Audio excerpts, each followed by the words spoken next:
Hello, friends. This is Dave Hurwitz, executive editor at ClassicsToday.com, here with a fabulous new box of stuff. It's called Diaghilev, Ballets Russes on Warner. 22 CDs of music that Diaghilev used for his company, the Ballets Russes, the Monte Carlo, or whatever they were called in full drag there, during the early decades of the 20th century. And this is a very intelligently curated collection for the most part. You know, Warner did not have always complete versions of all these ballets. Sometimes they only had suites. Sometimes they had, they're pushing a little bit the envelope, but it's okay. It's okay because this is just one hell of a collection of stuff that they've put together. And they've licensed stuff from all over the place in order to do it. This is not the first time this has been done. I mean, you may know that, what's his name? Francois Xavier Roth did a Ballet Russe thing with some Stravinsky stuff. And Hensler had a multi-volume with SWR series of Diaghilev's recordings, about 12 volumes, I think they actually did, of material that Diaghilev actually used. And some of it was quite good, and some of it was not terribly interesting. But they did it. I mean, they did a lot of it, and it all sort of went out of print. They never quite got themselves organized. It should have all been put in a box. The box should be available. It never happened. So here it is.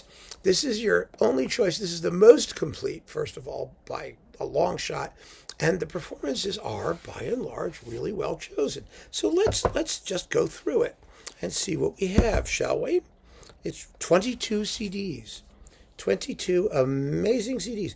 And it's organized by year. 1909 is when it begins here. And it ends, let's see, when does it end? The pictures. It ends here in 1922 with, that's CD 22. It ends in 1929 with, and then there's a disc 22 of historical recordings, which is a pretty good deal. It really is. So, let's start with what we're beginning with. 1909. You get La Pavilion Mead by Nikolai Trepnin. And this is, you've heard some of this Trepnin stuff. I've talked about it. It's lovely. It's lovely late romantic Russian ballet music. It's just wonderful. And in the French style, because they're single act, ballets. They're not big 3-act extravaganzas. And it's with the Moscow Symphony Orchestra under Henry Scheck, and it's licensed from Naxos. Oh, well, I'm going to tell you what the provenance is, because it's kind of interesting for these recordings. Then we have the Polovetzian dances with the Chicago Symphony and Seiji Ozawa. Well, that's theirs. And then we're in season 1910. We have Scheherazade. And Scheherazade is the Chicago Symphony and Ozawa. These are very good performances. And then we've got some bits of Giselle. Not all of it, but a chunk of it. Let me see, how much of it? 41 minutes of it, which is like the extended suite with the Philharmonia Orchestra and Robert Irving. Some of this stuff is new to CD, too.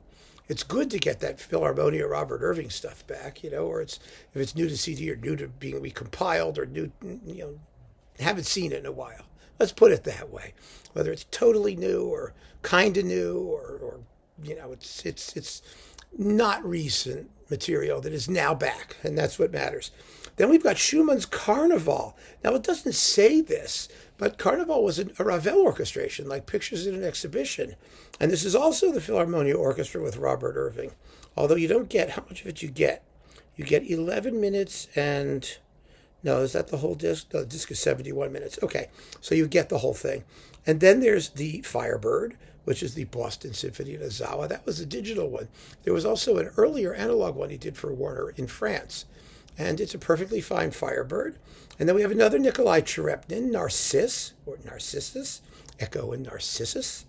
Narcisse et Echo, with the Hague Chamber Choir and Residenti Orchestra under Stravinsky. That's licensed from Chandos.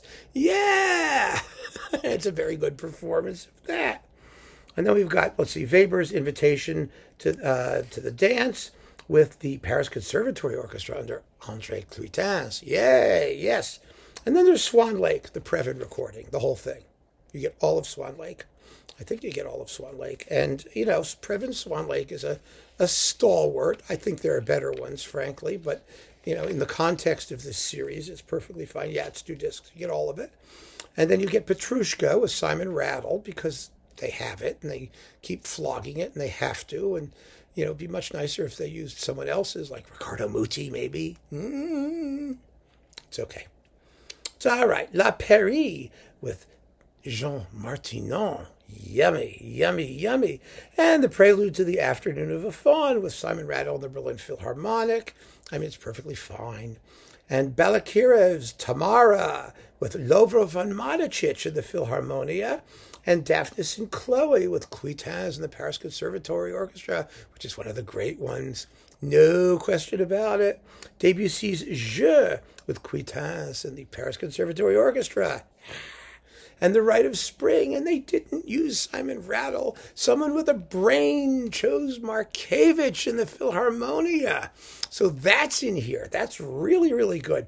And then you get Floral Schmitz, The Tragedy of Salome, with Jean Martinol. Now, The Tragedy of Salome that we know is a symphonic poem arranged from the original ballet.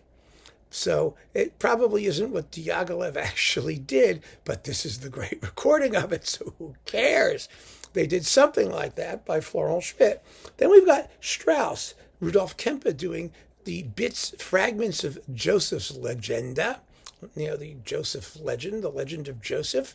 And that's not the complete ballet, but it's the suite, and that's all most people want of it anyway. And then we've got Stravinsky, the Nightingale. This is a wonderful performance. It's with James Conlon, with Natalie Dessay and Mary McLaughlin and Violetta Urmana. It's fantastic. And what a beautiful work that is. The opera. This is the opera version of it. And then we've got Strauss's Till Eulenspiegel, the old Philharmonia Orchestra recording with Lauren Mazel. And that's worth hearing. And then we've got Gabrielle Fauré, the Pavon, with Armin Jordan and the Lausanne Chamber Orchestra. And The Good-Humored Ladies by Tomasini. That's an arrangement by Scarlatti. And this is the Philharmonia Orchestra under Markevich, which is great. And Stravinsky's Fireworks with the Philharmonia and Eliyahu Inbal. It's only 2 minutes long, so it doesn't matter. And we've got Lyudov, Kikimora, and Baba Yaga with Dmitry Kitayenko and the Bergen Philharmonic. And Satie's Parade with Toulouse and Michel Plasson.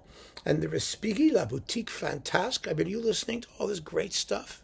It's amazing, right? The Philharmonia Orchestra under Alceo Galliera. Isn't that wonderful? Having that back. And Defia, the 3-cornered hat, the whole thing. And we've got the Frubeck de Burgos recording, which is fabulous. Absolutely marvelous. It's stunning. I'm so happy that that's back, too. It's a great 3-cornered hat. Then we get Le Chant du Rossignol, Stravinsky's Song of the Nightingale. This is with the Orchestre Nationale de France under Pierre Boulez. That was originally on one of those early Boulez, Irato Boulez. And it's a lovely performance. It's fine. He certainly knows it. And we've got the complete Pulcinella with Neville Mariner. It's a very good Pulcinella. And we get Sleeping Beauty, the Previn complete Sleeping Beauty on 3 discs. And Prokofiev's Shoe with the London Symphony. And Claudio Abbado, licensed from Decca. Yeah. And we get Reynard by Stravinsky, the opera Reynard, which is lots of fun. And this is Charles Dutoit with the instrumental ensemble. It's for chamber ensemble with Philip Huttenlocher and Jules Bastin, Eric Tappy, and, people like that. So that's nice to have him. And also Les Noces, which was sort of on the other side of that disc by Charles Dutoit. It's not anyone's favorite Les Noces, let's face it, but it's decent enough. It's hard to kill Les Noces. It really kind of is. As long as everybody screams rhythmically, you sort of got Les Noces. So that's fun to have. And we've got Les Biches with Prêtre. Well, now I have a little quibble here because this Prêtre recording, it's an early EMI digital. It's been released 100 times. It's not a great performance of Les Biches. It's okay. It gets through it. The music's so charming, it almost doesn't matter, but it's not anything like as lively and incisive as the piece needs to be, and they could have done it because they are taking all of those concert hall recordings by Markievicz, otherwise, except for Les Biches. And I understand they wanted to use theirs. It's a digital recording. The sound is better. I get all of that, but they should have taken Markievicz.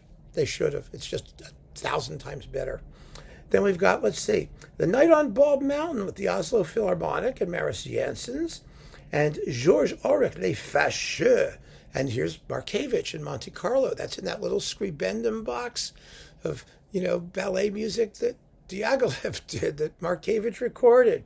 And you get Milhaud's Le Train Bleu, the same people, with Markievicz, Satie's Jack in the Box with John Lanchbury, and Henri Sauguet's La Chatte with Markievicz, and Eric Satie's Mercure with Pierre Dervaux and the Orchestre de Paris. And there's some vintage stuff here.